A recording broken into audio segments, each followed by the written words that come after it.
Quero convidá-los a abrirem suas Bíblias no Evangelho conforme escreveu o Dr. Lucas, no capítulo ainda 8º. Hoje nós finalizaremos esse capítulo.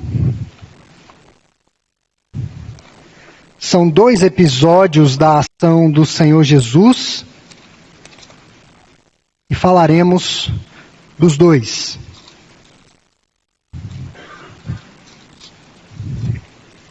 Nosso tema essa noite é o poder de Jesus, o poder do Senhor, muito além do que se possa imaginar. E aqui o poder manifesto é o prelúdio de uma plenitude, desvencilhada de dor, de sofrimento e da aflição do fantasma da morte. Lucas capítulo 8, verso 40 até o fecho do capítulo nos diz assim: Ao regressar Jesus, a multidão o recebeu com alegria, porque todos o estavam esperando.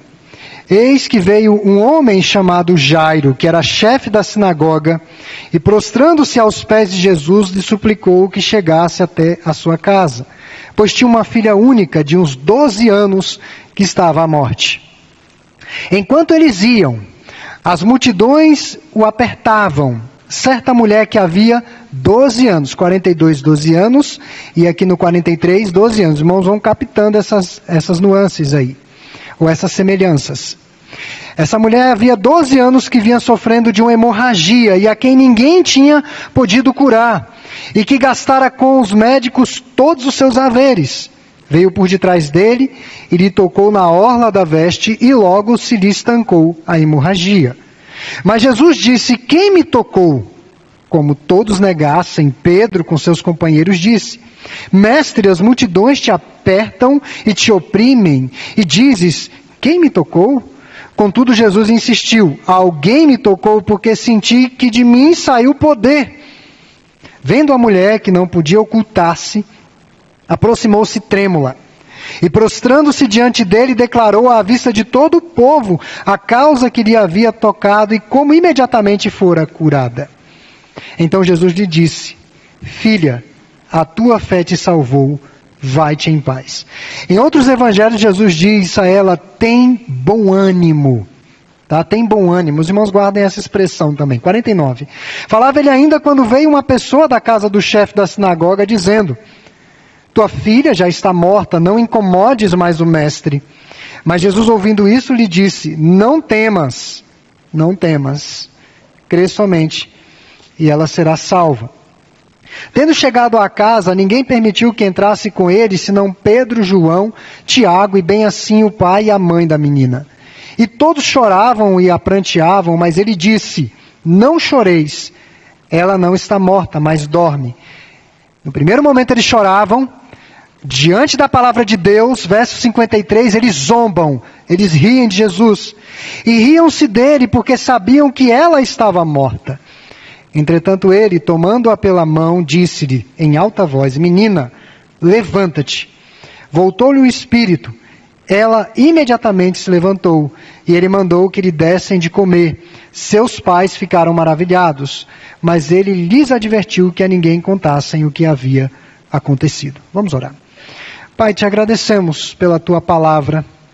Já lemos, e ela já falou aos nossos corações. Rogamos que as ponderações, as considerações que aqui serão feitas, possam produzir edificação em nossos corações. Em Cristo Jesus nós te pedimos estas bênçãos. Amém.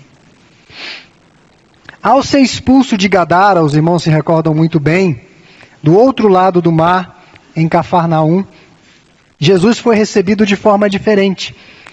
Os versos iniciais que realizamos a nossa leitura, verso 40, ao regressar Jesus, depois de atravessar o mar, uma multidão o recebeu como? Com alegria. Muito diferente daquele cenário da cidade dos porqueiros. O povo de Cafarnaum recebeu com alegria. E o texto sagrado vai nos dizer que a multidão o comprimia. Havia uma multidão em derredor do Senhor. Mas apenas 2 pessoas se destacam em meio a toda aquela multidão. É indiscutível que Jesus operou vários sinais, milagres, pregou o Evangelho, mas Lucas faz esse recorte daquela passagem de Jesus por aquela cidade. Duas personagens, Jairo e a mulher hemorrágica. Nem o nome dela aparece, mulher hemorrágica, ex-mulher hemorrágica. Então são essas duas personagens que se destacam. Então essa noite eu vou falar sobre o poder de Jesus. Primeiro o poder de Jesus sobre a enfermidade, versos 43 a 48. Nós vamos voltar ao verso 40. Os irmãos perceberam que a cura da filha de Jairo é como que interrompida por essa situação da mulher hemorrágica. O texto bíblico vai nos dizer que foram 12 anos de tribulação na saúde. Há milhões de pessoas no mundo inteiro que sofrem por muito mais tempo. 12 anos de sofrimento, 12 anos de altos investimentos, noites insones, certamente muitas lágrimas, frustrações com tratamentos que não deram certo.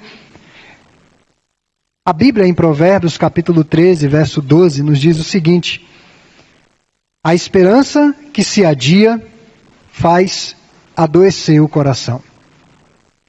A esperança daquela mulher foi adiada por 12 anos. Mas ela não era uma pessoa acomodada, que se entregou àquela situação. A Bíblia diz que ela investiu todos os seus bens em tratamentos, certamente com os mais indicados e melhores médicos do seu tempo. Bateu em várias portas, especialistas. Dá a entender que não era uma mulher que reclamava da vida. Tanto que ela age ali discretamente para obter a sua cura. Ela não grita, ela não reclama. Ela humildemente se apresenta diante do Senhor. Mas além da perda monetária, do dinheiro, progressivamente, aquela mulher foi perdendo a sua saúde. Ela via a cada dia a sua saúde sendo drenada. A medicina daquela época não tinha respostas para o seu problema. E altamente sugestivo que era uma hemorragia. Porque o sangue para os judeus é sinônimo de vida. Meus irmãos, literalmente ela perdia sangue todos os dias, parecia morrer pouco a cada dia. Estava mais próxima da realidade da morte. A morte lhe era uma realidade dura e irreversível. E conforme o pastor batista estadunidense, ainda de nossos dias, o reverendo John MacArthur Jr., o ventre daquela mulher, ao invés de ser um canteiro de vida, tinha se tornado um deserto de morte. Certamente ela não teve filhos por conta daquela situação. Ela ficou debilitada em todos os sentidos possíveis, fisicamente, socialmente, porque a mulher, nós vemos pela lei dos judeus, no período da menstruação, não poderia tocar em muitas coisas, ela tinha que ficar isolada por alguns dias, está na lei deles. Agora vocês imaginem uma mulher que sofria disso constantemente. Ela não poderia entrar no templo, ela não poderia tocar nas pessoas, ela não poderia ser tocada. A vida social dela era um caos. Ela ousadamente tocou em Jesus. Eu acho impressionante a sensibilidade do Lucas na narrativa. Essa expressão tocou não está aqui desconjuntada para encher a narrativa. Tem uma razão de isso ter acontecido.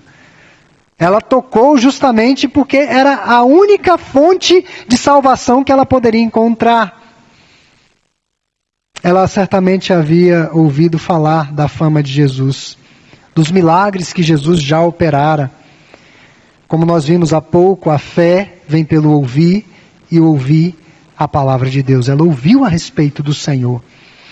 Ela nos ensina que quando os nossos problemas parecem insolúveis, sempre há esperança no Senhor. Sempre.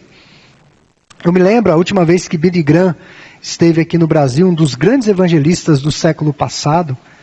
O Billy esteve aqui e a temática da vinda do Billy, um pastor quase centenário, era a esperança do Evangelho.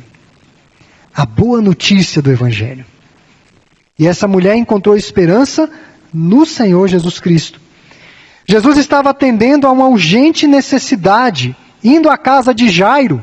Pelo relato que é sequenciado do verso 49 adiante, os irmãos notam que é uma situação urgente, porque a filha de Jairo estava à beira da morte. Jairo era um homem importante, chefe da sinagoga. Porém, o Senhor Jesus para a sua caminhada para cuidar daquela mulher. E quando ela o tocou, ele disse, ou ele perguntou, quem me tocou? Quem me tocou? E seus discípulos ficaram, obviamente, meio que sem entender, a narrativa mesmo deixa isso claro, porque muita gente apertava Jesus. Certamente os irmãos já estiveram em meio de lugares que tem multidão. Se você vai entrar no metrô entre 6 e 8 da manhã, é praticamente impossível você não trombar em ninguém. Praticamente impossível. Você vai estar ali, tromba em um, tromba em outro, né? Então, onde tem multidão, é praticamente impossível não haver o contato. E os discípulos disseram, Senhor, a multidão está ali oprimindo. Mas Lucas faz questão de dizer que apenas uma mulher tocou Jesus. Uma pessoa tocou Jesus. Não foi o toque da superstição, mas foi um toque de fé. O relato dos outros evangelhos é um pouco mais dramático, porque ela se entremete na multidão e ela diz assim, se eu apenas tocar na orla da veste dele, eu sei que serei curada. Só na orla, eu não preciso de mais nada. Só tocar, eu sei que serei curada. Pela fé, irmãos, cremos, vivemos, permanecemos firmes. Pela fé, nós continuamos marchando. Hoje pela manhã eu estive na nossa congregação em Águas Lindas e eu disse para os irmãos, nós não podemos deixar de marchar. Não podemos. Ainda que a situação seja absolutamente contrária, desfavorável, nós temos que olhar para o propósito que Deus tem para as nossas vidas. E isso não é triunfalismo, isso é fé, exercício de fé. É a certeza de coisas que ainda não existem. Os irmãos pensem, se os crentes da Praça do Bicalho, da nossa igreja, tem muitos aqui ainda daquela época, tivessem duvidado da construção desse templo. Se eles tivessem titubeado, se eles tivessem retrocedido. Não devemos duvidar, irmãos. Devemos continuar marchando, ainda que tudo seja desfavorável. E Jesus mudou a vida daquela mulher num abrir e fechar de olhos.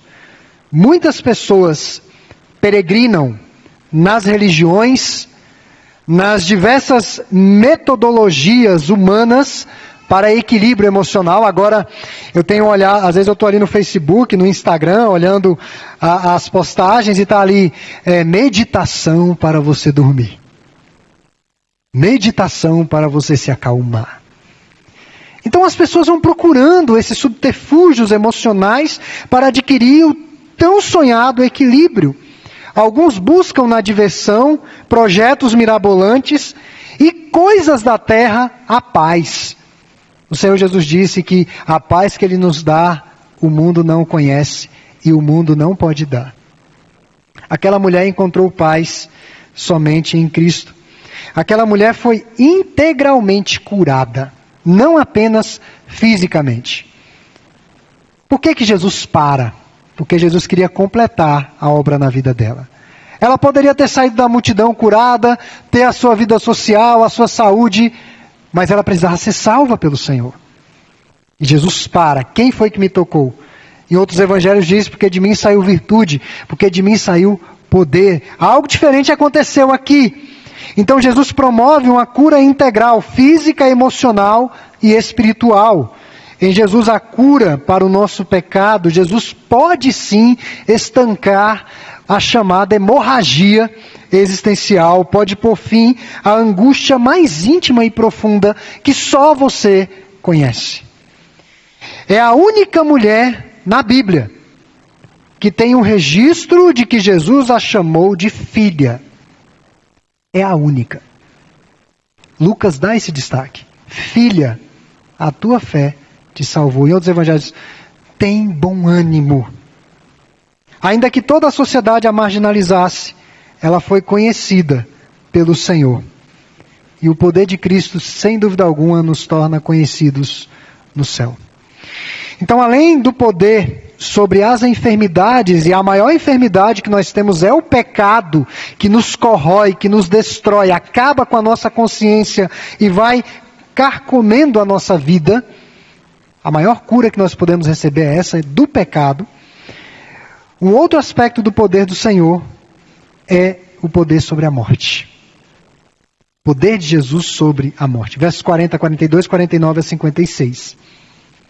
A única filha de Jairo estava à beira da morte. E aquela situação levou o chefe da sinagoga aos pés do Senhor. Pelo costume judaico, uma menina de 12 anos já era considerada uma mulher, uma mocinha, praticamente pronta para se casar. No florescimento da vida, essa menina estava morrendo. Era o momento de ela florescer para a vida, e ela estava literalmente morrendo. Semelhantemente à mulher do fluxo de sangue, Jairo esgotou todos os recursos da terra na tentativa de salvar a sua filha. O sofrimento tem levado muitas pessoas aos pés de Jesus. Não é a melhor maneira de se ir aos pés do Senhor.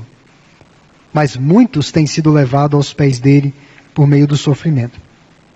Jairo crê na eficácia do toque de Jesus para salvar a sua filha. Jairo era um homem de posição entre os judeus, como eu disse, chefe da sinagoga. E aqui nós aprendemos, como temos falado reiteradamente, que o sofrimento não vai escolher posição social, o sofrimento não vai escolher posição econômica, não vai escolher religião, não vai escolher tamanho de fé. O sofrimento simplesmente chega. Ele se desprendeu de sua posição e se prostrou aos pés de Jesus, verso 41. Ele não deu uma carteirada. Ele não disse a Jesus: o senhor sabe quem eu sou? Eu sou o juiz da cidade. O senhor sabe quem eu sou? Eu sou o procurador da cidade, eu sou o cobrador de impostos, eu sou o governador. Eu trabalho com o governador. Ele não deu nem uma carteirada. Ele simplesmente se achega aos pés do Senhor com humildade, se ajoelha, e ele não procura tirar proveito da sua condição religiosa. John MacArthur Jr. ainda diz que não há lugar mais alto do que aos pés de Jesus. Cair aos pés de Jesus é estar em pé. Aqueles que caem aos seus pés um dia estarão à sua destra. Aos pés de Jesus é o melhor lugar que nós podemos estar. Jesus foi com Jairo, versos 49 a 50. Isso deixa explícito que o Senhor Jesus se importa com a nossa condição, ainda que muitos não entendam ou não se importem. Diante da tragédia, Jesus pede apenas que creiamos nele, que acreditemos nele. E quando Jesus vai conosco, nada e ninguém podem frustrar os seus planos soberanos. Jesus tinha um plano para aquela menina, para aquela família. Por certo, Jairo ficou aflito naquela caminhada em direção à sua casa. Eu penso que 2 momentos deixaram Jairo apreensivo. Um deles foi quando Jesus parou e disse: quem me tocou? Imagine, para identificar quem tocou Jesus. E Jairo aflito, precisando ir para casa com pressa.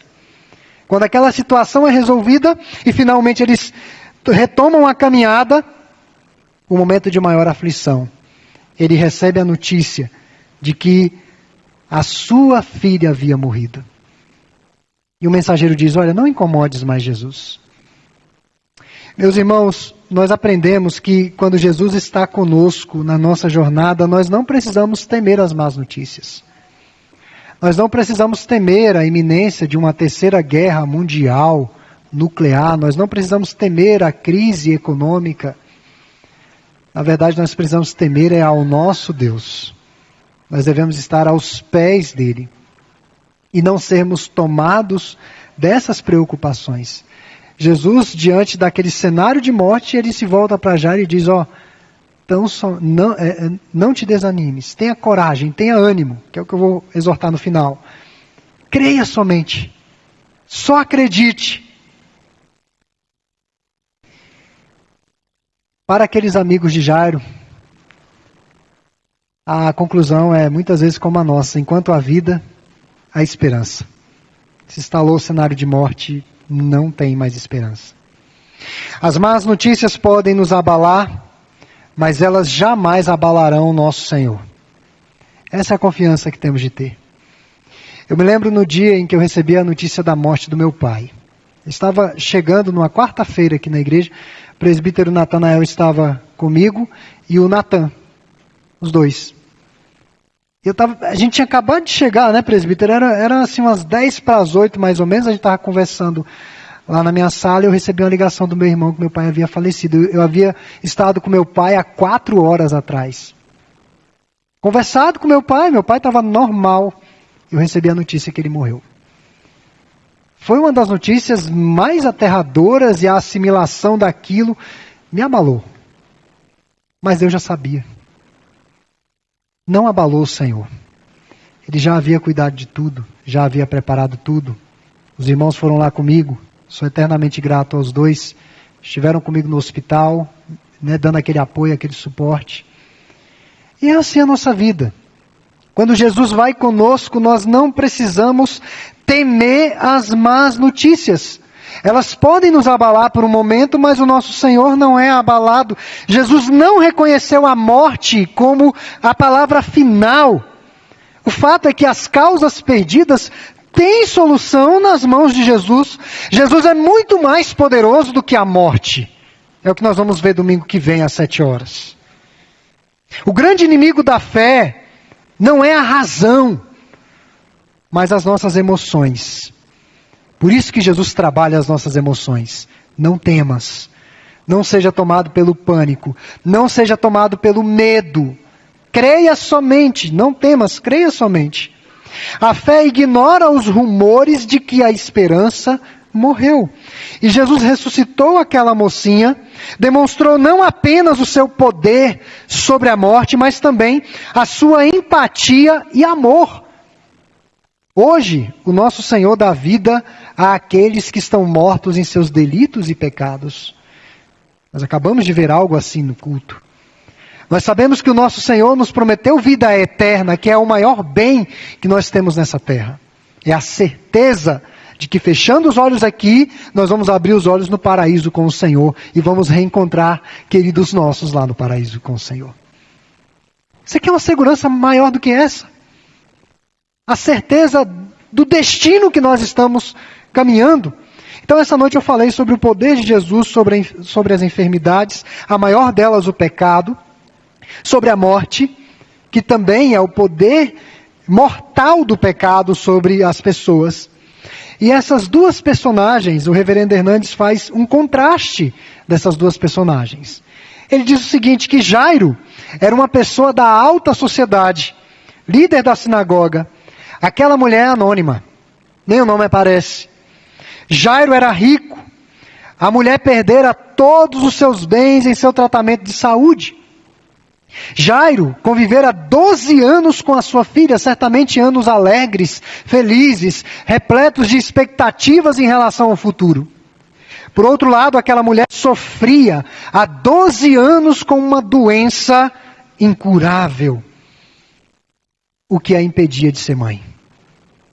Jairo fez um pedido público, ele se aproximou de Jesus e fez um pedido público. Aquela mulher foi apenas um toque silencioso, discreto, que passou desapercebido de todos, menos do Senhor. Mas o que chama a atenção é que Jesus atende a ambos, mas Jesus dá prioridade àquela mulher. Jesus dá prioridade à situação daquela mulher. Esses dois episódios estão inseridos no texto onde os impossíveis aos homens são os possíveis do Cristo que intervém. E nós precisamos ter esperança nesse Cristo. Esse Cristo que acalmou o mar e fez cessar ventos. Até hoje não temos uma tecnologia dessa altura. Se vem um furacão, se vem um terremoto, o máximo que podemos fazer é encontrar abrigo. Das muitas lições que eu aprendi com os antigos, a gente gostava muito de tomar banho na chuva, e eles diziam o seguinte, quando tiver trovejando forte, não fique na rua.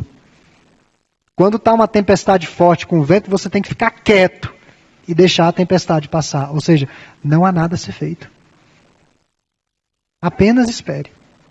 Ela vem forte, mas a tempestade vai passar. O nosso Senhor Jesus exerceu poder sobre a natureza. Ele libertou um homem de uma legião de demônios que matou 2.000 porcos, que assustou toda uma cidade. Curou uma mulher hemorrágica e ressuscitou a única filha de Jairo. Por que não ter esperança em Jesus? Meus irmãos, essa semana eu li a respeito de Charles Spurgeon, um pastor batista do século XIX, um pastor inglês. Charles Spurgeon, aos 20 anos de idade, reuniu a liderança da sua igreja, que era composta por 30 membros. E ele pregando o evangelho, Charles teve ali um plano, um projeto para a igreja. Com 20 anos, ele disse o seguinte: irmãos, senhores, Deus está me mostrando que nós precisamos construir um templo grande, com capacidade para mais de 5.000 pessoas, no século XIX. Porque Deus vai trazer pessoas para cá. E a igreja era pequena. Passava aí de 300 membros. Era uma igreja pequena. E ele disse assim: quem não acredita que nós vamos fazer, pode sair. Dos 30, 23 saíram. Ficaram apenas 7. Charles tinha uma esposa paralítica. Poucas pessoas sabem disso. Ela teve essa necessidade especial por conta do parto dos gêmeos. Ela ficou paralítica. E mesmo na cama, a esposa de Charles Spurgeon fazia a venda, a difusão dos livros que seu marido produzia. Para completar, Charles Spurgeon sofria de gota. Sentia fortes dores o tempo todo. E de depressão profunda. Teve um tempo da sua trajetória pastoral que ele se afastou de tudo e de todos e ficou um bom tempo no sul da França para se recuperar da depressão.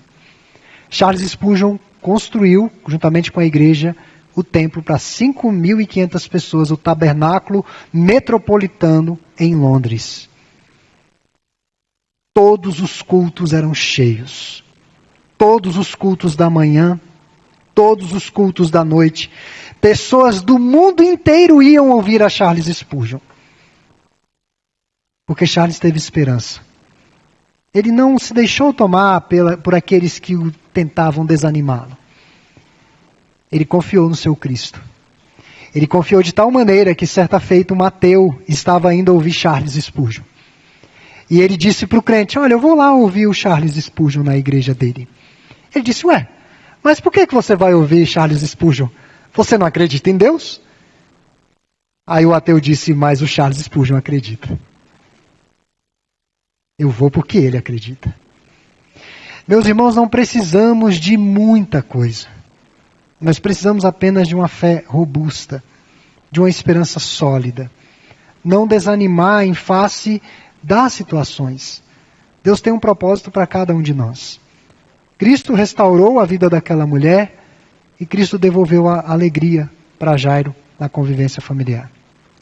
Que o Senhor possa nos ajudar em meio aos turbilhões de sofrimentos que já passamos, estamos passando ou ainda atravessaremos. Que creiamos que não existe causa perdida para Ele. Que não temamos, mas que creiamos apenas. Que tenhamos bom ânimo.